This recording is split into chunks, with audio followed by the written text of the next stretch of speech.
Good evening friends. কালকে গুরু পূর্ণিমাতে আমাদের বাড়িতে পুজো ছিল সত্যনারায়ণের। তো কালকে ভিডিওটা ছাড়া হয়নি, ভাবলাম আজকে ভিডিওটা ছেড়ে দিই। কাল সানডে ছিল, হাজব্যান্ডের ছুটি ছিল, তাই সকাল সকাল রান্নার কোনো ঝামেলা ছিল না। আমি কালকে শাশুড়িমাকে পুজোতে হেল্প করেছি, ফল কেটে দিয়েছি আর নারকোলটা কুড়িয়ে দিয়েছি। আর শাশুড়িমা ওদিকে সিন্নিটা গুছিয়ে নিয়েছিলেন। 500 গ্রাম বাতাসা, তারপরে 500 দুধ দেওয়া হলো, তারপর 500 ময়দা আর 5টা কলা দেওয়া হলো। আর এরপরে দেওয়া হলো কাজু কিশমিশ। কাজু কিশমিশটা আমরা সকালেই ভিজিয়ে রাখি, ভিজিয়ে থাকলে বেশ ভালো ফোলে, দেখতে পাচ্ছেন কত সুন্দর ফুলেছে। আর সব শেষে দেওয়া হয়েছে নারকোল কোড়া। দেখতে কত সুন্দর লাগছে দেখুন, খুব সুন্দর সাজানো হয়েছিল, আমার তো বেশ ভালোই লাগছিল।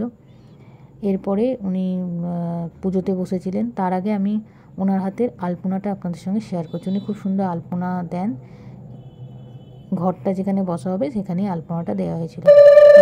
ঘর বসিয়ে শুরু করলেন নিজের মতো করে পুজো করেন। ভালোই লাগে আমাদের পুজো, প্রত্যেক মাসেই তো আমরা করি।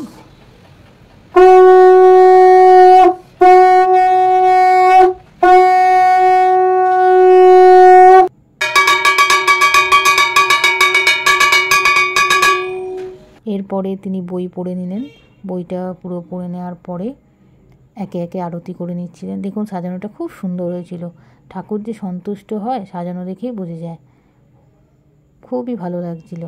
এরপরে তিনি প্রদীপ, ধূপকাঠি, শঙ্খ প্রদীপ, ধুনুচি, পঞ্চপ্রদীপ, কর্পূরদানি, ফুল, চামচ সব কিছু দিয়ে আরতি করেছিলেন। তো প্রত্যেক পূর্ণিমাতেই আমাদের বাড়ি পুজো হয়, আপনারা সবাই জানেন। পুজো করতে আমাদের বেশ ভালোই লাগে, আর ঘরে প্রত্যেক মাসে একটা পুজো হয়, বেশ ভালোই তো লাগবে। ঠাকুরও খুব সন্তুষ্ট হয় আমাদের পুজোতে। যাক, ভিডিওটা ভালো লাগলে অবশ্যই লাইক, শেয়ার, কমেন্টস করবেন। এর পরের ভিডিওতে দেখাবে যে আমরা পুজোর পরে কিভাবে প্রসাদ দিতে গেলাম।